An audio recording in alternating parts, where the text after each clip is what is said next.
మా దగ్గర కాదండి, మొత్తం జరిగితే మళ్ళీ మీ దగ్గర తర్వాత వాళ్ళని కూడా అడుగుతాం.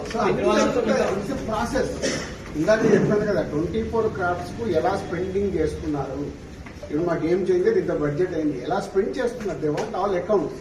మేము క్లీన్ ఉండొచ్చు, తీసుకున్నోడు ఉండకపోవచ్చుగా. సో మా దగ్గరికి వెళ్ళి అన్ని డీటెయిల్ తీసుకొని ఎవరెవరికి వెళ్ళాయో వాళ్ళ ద్వారా చెక్ చేస్తారు. ఎందుకంటే TDS, GST, so many process ఉంటాయి. అంతేగాని ఎక్కువ ఊహించేసుకుంటున్నారు, ఏం లేదన్నట్టు హైలైట్స్ దాంట్లో ఉండకుండా కొంచెం బయటికి రండి అని నా రిక్వెస్ట్. అయితే హీరోలకి టాప్ డైరెక్టర్స్ కి బ్లాక్ ఇవ్వడం వల్ల ఇష్యూస్ వస్తున్నాయి అనేది కూడా వినిపిస్తుంది. మీలో కొంతమంది, మీ ప్రొడ్యూసర్స్ కొంతమంది చెప్తున్నారు, దీనికి ఏమంటారు? మీ ఛానల్స్ కూడా చాలా చెప్తారు, బ్లాక్ ఎక్కడ ఉంది, ఎక్కడికి వెళ్ళి వస్తుంది, నువ్వు సినిమా ఎక్కడ చూస్తున్నావు, ఆన్లైన్ లో టికెట్ బుక్ చేసుకుంటున్నావు, 90% బుక్ మై షోలో బుక్ చేసుకుంటున్నావు, పేటిఎం లో బుక్ చేసుకుంటున్నారు, ఎక్కడ 90% అకౌంట్ లోనే అదే అందరూ మీరు బుక్ చేసుకుంటున్నారు సినిమా చూస్తుంటే. ఓవర్సీస్ నుంచి వచ్చే దాంట్లో బ్లాక్ వస్తుందని అంటారు. అది మళ్ళీ మీ ఊహ.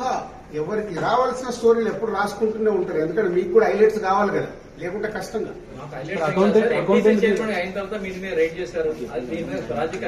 అదేనండి చెప్తున్నా, 2008 అయింది సెర్చ్ నా మీద. ఎన్ని సంవత్సరాల తర్వాత వచ్చారు?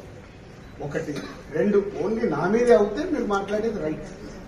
ఇండస్ట్రీలో చాలా మంది మీద అయింది కదా, దీనికి దానికి లింక్ లేదు కదా.